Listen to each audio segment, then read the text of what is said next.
Olá, boa tarde para quem nos acompanha nessa transmissão ao vivo e olá também para quem assiste a essa conversa no futuro. Esse é o 7º episódio da série de webinars Construindo a Abrilatam para uma América Aberta. Nesse ano, o Brasil recebe pela primeira vez a Abrilatam e a Condados, que são os maiores eventos sobre dados abertos na América Latina.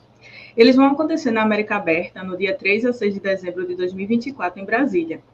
O América Aberta também reúne nossos renomados encontros internacionais sobre transparência, acesso à informação, governo aberto, tecnologias cívicas, jornalismo de dados, governo digital, entre outros temas. Eu sou Anicele Santos, assessora pedagógica na Escola de Dados, que é o programa educacional da Open Knowledge Brasil.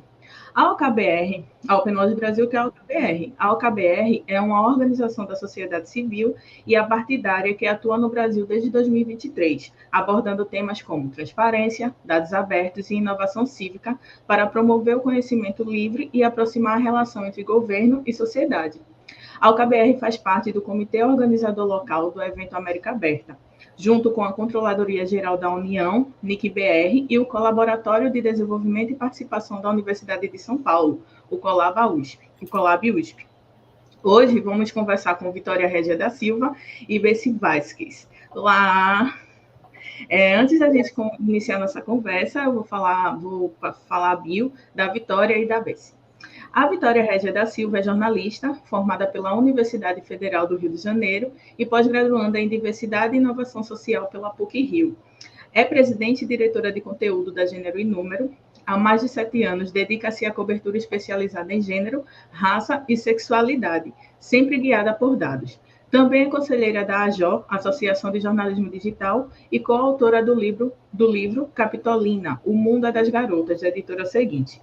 Além disso, é colaboradora no livro Explosão Feminista, da Companhia das Letras, organizado por Heloísa Buarque de Holanda. A Bessi Vasquez é jornalista mestre em Estado e Políticas Públicas, com formação em Segurança Cidadã, Técnicas Jornalísticas de Gestão Pública, Dados Abertos e Violência de Gênero.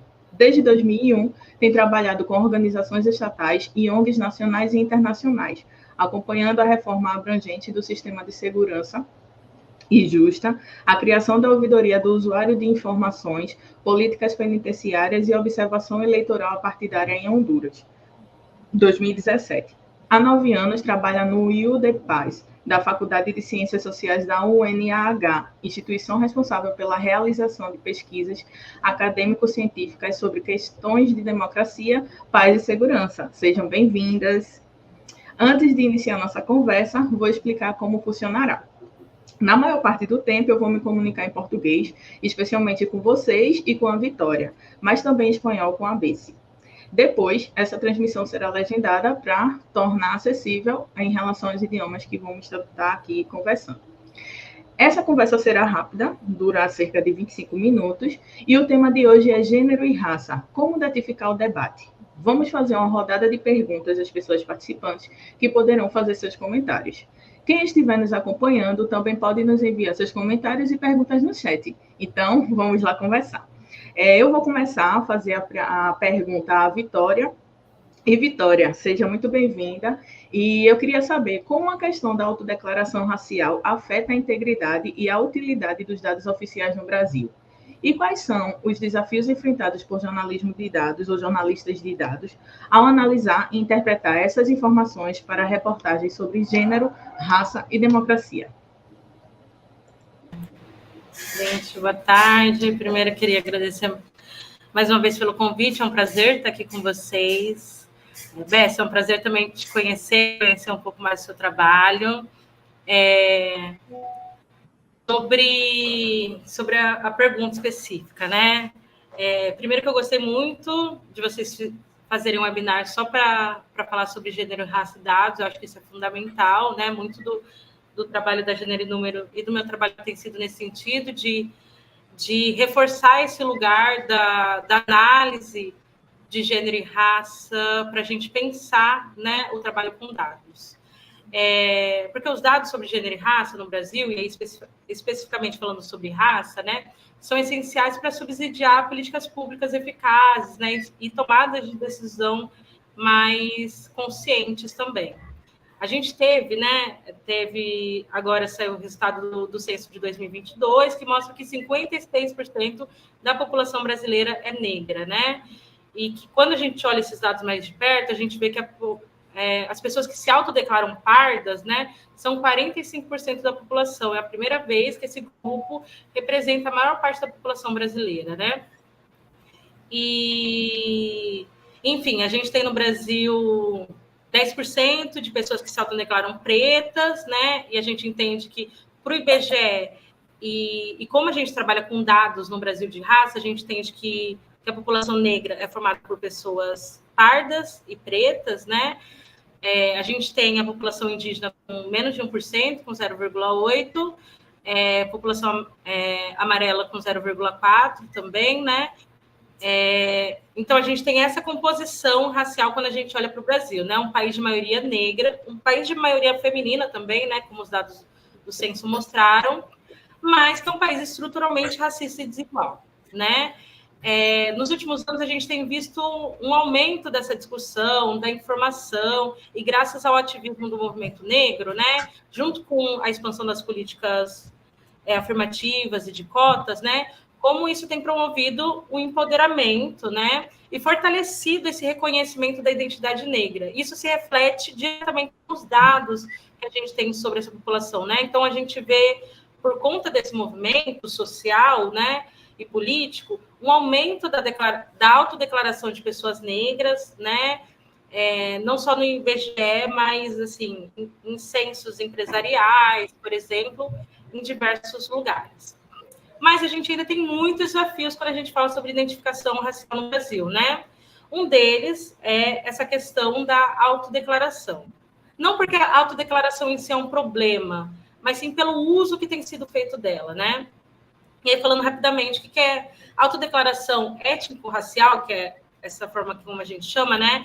É um processo em que a pessoa, o indivíduo, vai se identificar como pertencente a uma determinada raça ou etnia, né? É uma forma de reafirmação da própria identidade racial. E é dessa forma que no Brasil a gente vai pensar políticas públicas, né? A gente vai olhar as políticas públicas e aí os dados raciais muito a partir dessa autodeclaração. Então, como eu falei, a autodeclaração por si só ela não é um problema. Só que no nosso país a gente tem visto nos últimos anos como ela acaba sendo confundida ou pessoas têm usado ela, né, principalmente aí pensando pessoas brancas fazendo uso de categorias como parda, né, para usar indevidamente essa identidade racial e acessar políticas públicas que são destinadas a pessoas negras no Brasil, né? A gente tem visto muito como isso tem sido discutido no âmbito da política, né?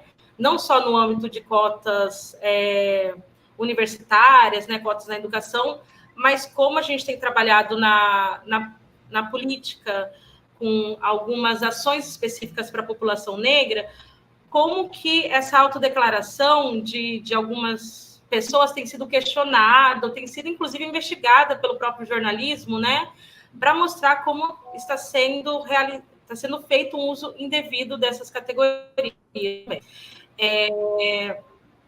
Mas é isso, quando a gente vai olhar para políticas públicas, a autodeclaração é muito usada. E não só autodeclaração, tá? Porque quando a gente fala de dados, a gente tem esse lugar da autodeclaração em que a pessoa declara o pertencimento racial dela, mas em muitas bases de dados que a gente, no jornalismo, na pesquisa, olha no Brasil, os dados raciais, eles não são por autodeclaração. É um segundo indivíduo declarando a raça da pessoa. Por exemplo, os dados de saúde, que a gente usa muito, né? SIM, SINAM, eles não partem da autodeclaração. A gente tem ali os profissionais que atendem, os profissionais de saúde fazendo essa declaração. Então, imagina, uma pessoa pode fazer, se eu for acessar o sistema de saúde, eu não sei se alguém já passou por essa experiência de que algum profissional de saúde perguntava a sua raça, mas isso nunca aconteceu comigo. Então, eu não sei de que forma eu estou sendo categorizada na base de dados do Ministério da Saúde, que é uma base super importante para pensar, né, saúde integral da população negra, saúde integral das mulheres também. Então, além da autodeclaração, a gente tem esse outro processo que é de uma segunda pessoa fazendo fazendo essa coleta, né, e colocando ali na base de dados pública a raça das pessoas. E isso é muito importante falar porque os profissionais de saúde, os profissionais, seja de saúde ou de outras áreas, eles não têm discussões e muita capacitação para como trazer esse olhar, né, racial na hora de fazer essa coleta. E como a gente está falando aqui, essa coleta é muito importante para a gente pensar política pública. Então, essa falta de controle, essa falta de capacitação impacta diretamente na qualidade do dado que a gente vai ter ali no final, né? Quando a gente for analisar essa base de dados. Então, trago isso como uma questão importante. E, além de tudo isso, a gente, no Brasil, tem um debate super importante quando a gente fala sobre identificação racial, que é o do colorismo, né, gente? Que eu não vou entrar muito nisso, porque a gente tem pouco tempo, mas que o colorismo é um processo, né, é um processo colonial de segregação da população negra que, inclusive, impede essa sensação de pertencimento, né? Então, a gente tem muitas pessoas no Brasil que seriam consideradas negras, mas que, na hora de se autodeclarar, não se declaram dessa forma. Por quê? A gente tem um processo histórico no Brasil em que se declarar negro, né, pertencente a essa categoria, era visto como algo ruim. Ninguém gostaria, né, de se declarar pertencente a um grupo que já nasce, né, a existência, a formulação do conceito negro já nasce de uma forma, de um lugar de desvantagem social, né? E aí, como eu falei, é um processo muito recente, né? Não recente de 10 anos, mas recente historicamente, quando a gente vai comparar, esse lugar afirmativo positivo do que significa ser negro na sociedade. E é por isso que a gente vê esse crescimento na autodeclaração, mas isso não quer dizer que a gente já chegou nesse ideal da identificação racial no Brasil, sabe? A gente ainda tem esse processo pela frente, e eu estou falando tudo isso porque isso impacta diretamente o dado que a gente vai trabalhar, né?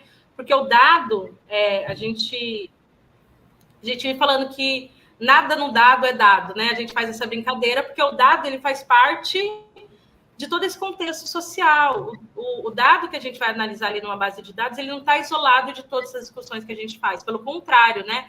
Ele é impactado diretamente por isso. Então, aí eu acho que isso vai levar a esses desafios, né? Que nós, como jornalistas de dados, quando a gente vai analisar ou interpretar essas informações para fazer reportagens ou para fazer alguns conteúdos, a gente vai enfrentar. Primeiro, porque a gente entende... aí eu acho que tem um lugar super importante que o jornalismo de dados traz, o começo de todo o trabalho é entender a metodologia, como que esse dado racial ele foi coletado, se foi por autodeclaração, se não foi dessa forma, para a gente entender as lacunas, né, desse dado. Isso é super importante. No Brasil, a gente sabe que a gente também enfrenta um problema muito grande quando a gente fala sobre o acesso e a coleta, sobre a coleta, em primeiro lugar, né, e depois sobre o acesso aos dados sobre raça.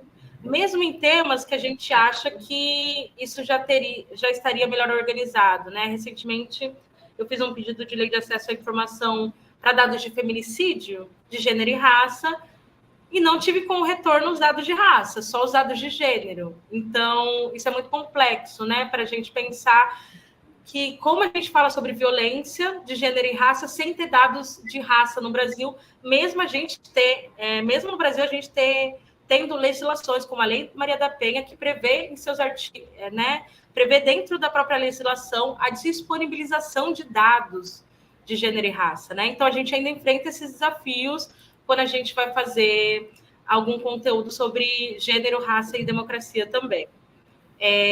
Então, acho que tem esse lugar, a gente precisa ter muito cuidado ao entender a metodologia para entender até que ponto a gente pode falar sobre esses dados.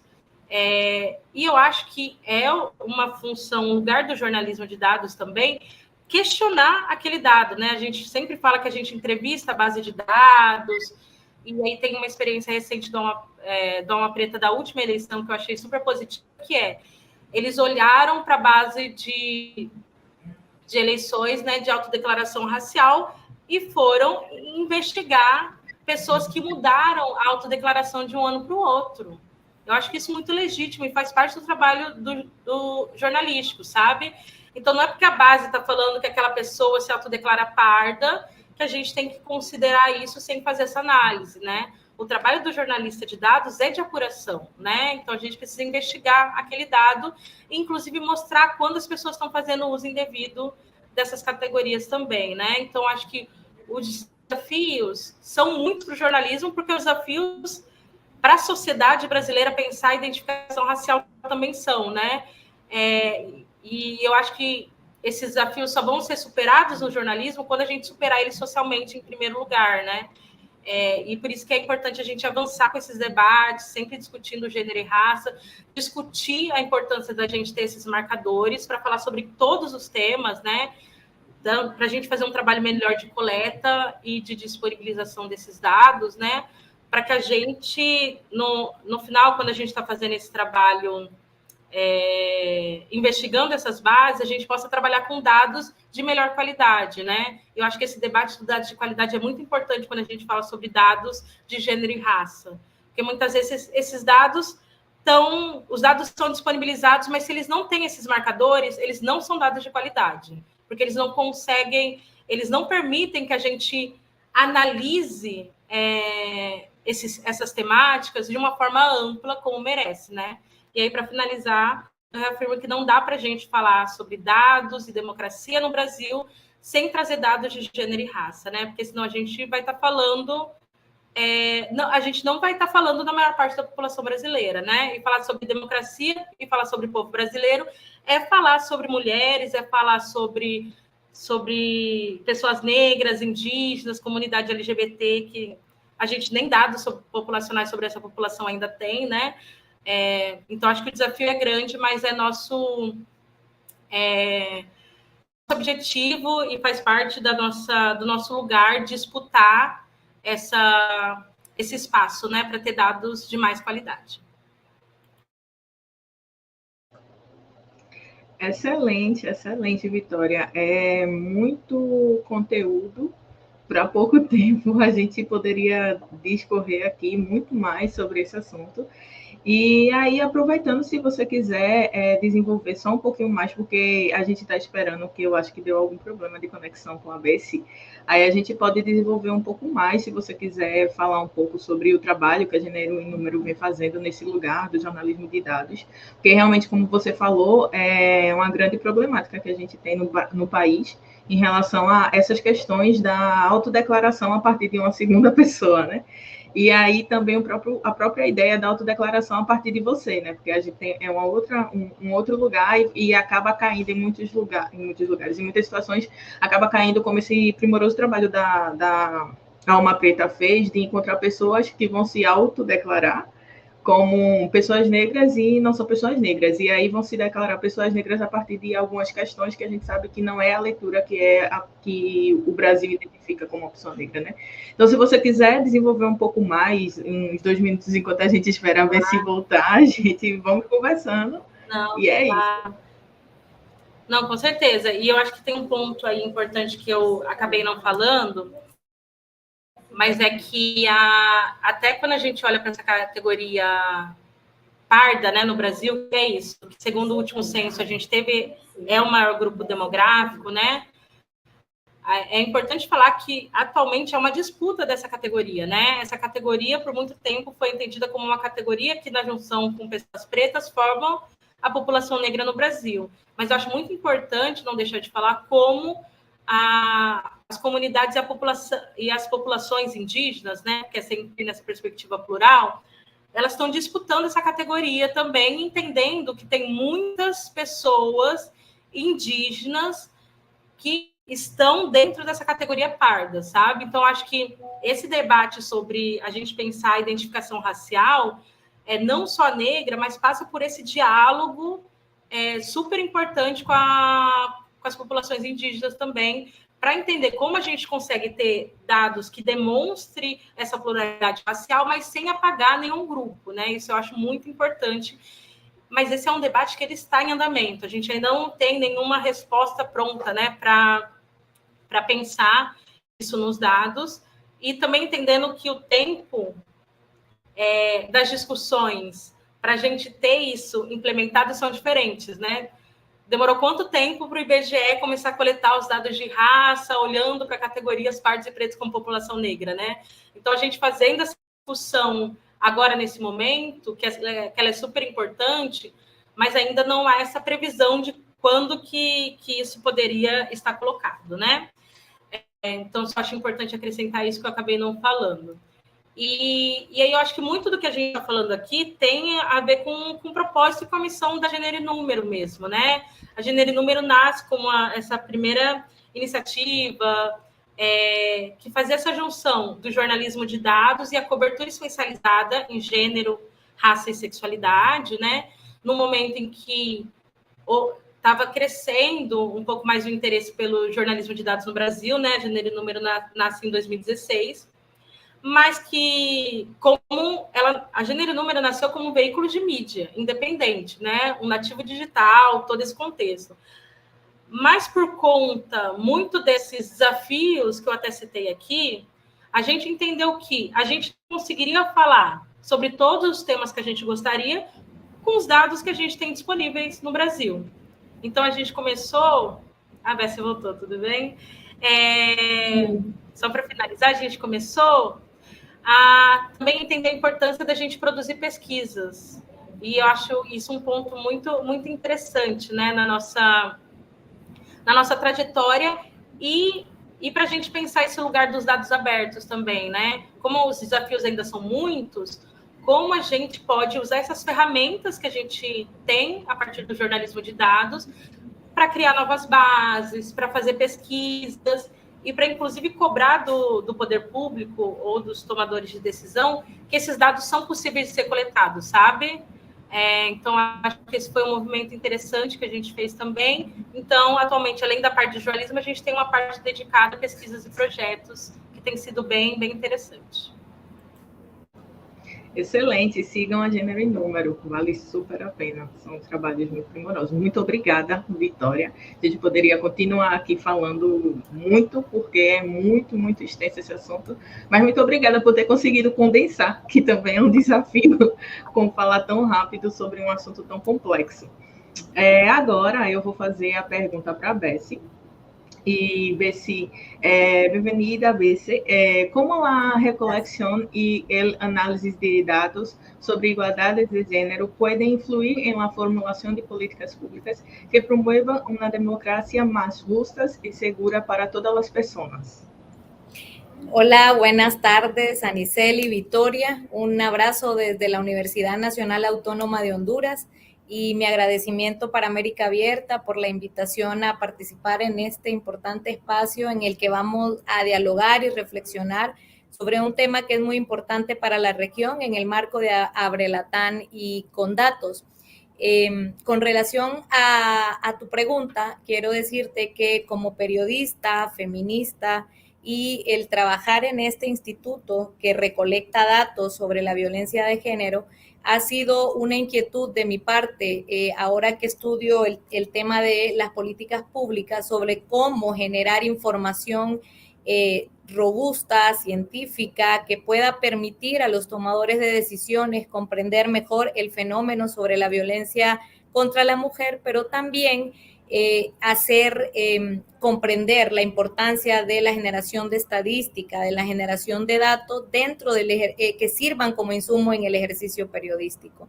Así que he realizado desde hace ya un tiempo un estudio en particular que tiene como objetivo analizar ese mensaje sociodiscursivo de la violencia de género en las democracias.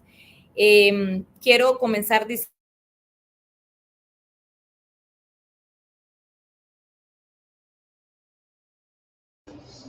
Acho que caiu um pouco a conexão dela, vamos aguardar um minutinho.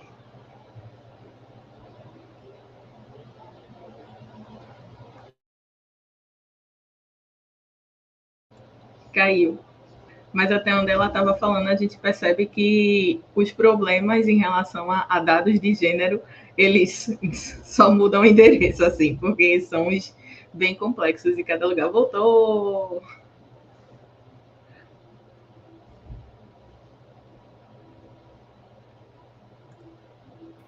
Lo lamento, he tenido problemas de internet en este momento, así que lo siento mucho.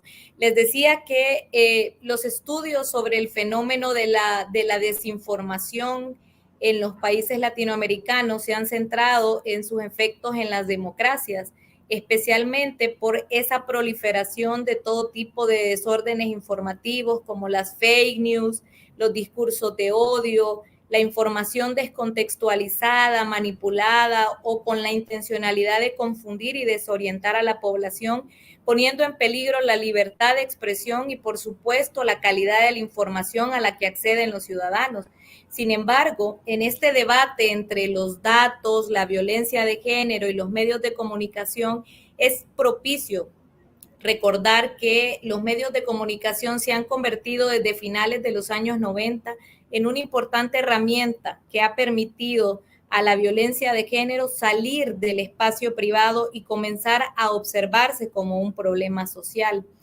En cuanto a la recopilación de los registros administrativos o de los datos, las instituciones que son fuentes de información primaria deben asegurar que todos los datos sean desglosados por el tipo de violencia, la relación que existe entre la víctima sobreviviente y agresor, y en base a esas interseccionalidades de discriminación contra las mujeres y otras características sociodemográficas pertinentes como la edad de la víctima, su nivel educativo, la procedencia de grupos originarios y afrodescendientes y el nivel económico de las víctimas. El Observatorio de Igualdad de Género de América Latina y el Caribe publicó en 2002 que hubo un total de 4.050 femicidios en la región.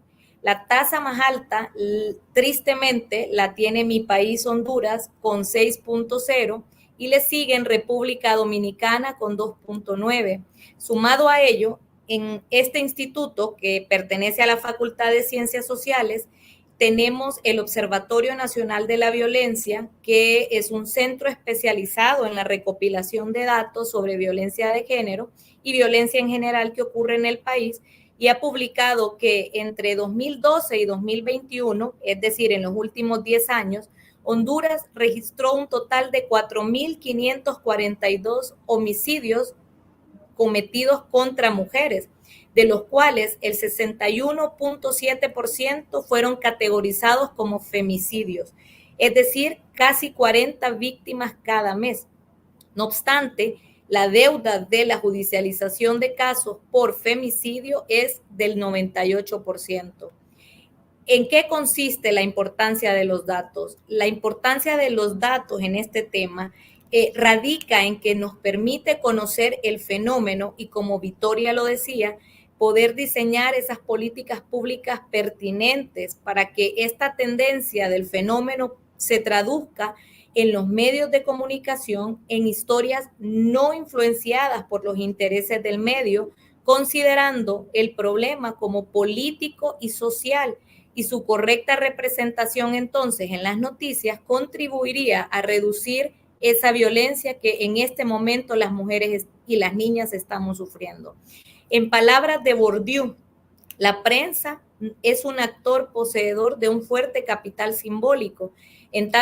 Por lo tanto, subestimar su labor como un agente educador en el camino hacia una igualdad real sería un error que no podemos omitir en debates de este tipo para la construcción necesaria de otras narrativas con perspectiva de género. Es indudable que en nuestras frágiles democracias se favorece esa naturalización de los roles y relaciones de género desiguales como un discurso o relato en el que operan condicionamientos ligados a intereses políticos, económicos o ideológicos.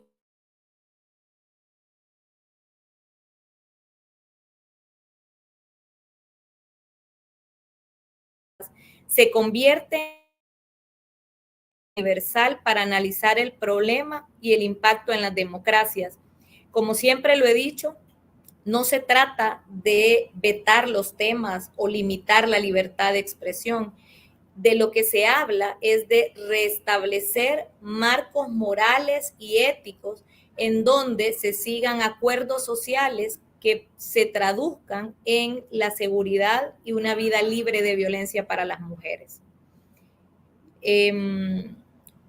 Hay otra pregunta que quiero atender en relación a las conversaciones iniciales acerca de los desafíos que en este contexto tienen las y los periodistas al interpretar la información que tiene que ver con género, raza y democracia. Y es que en sentido estricto sabemos que informar y ser informados es un derecho humano fundamental.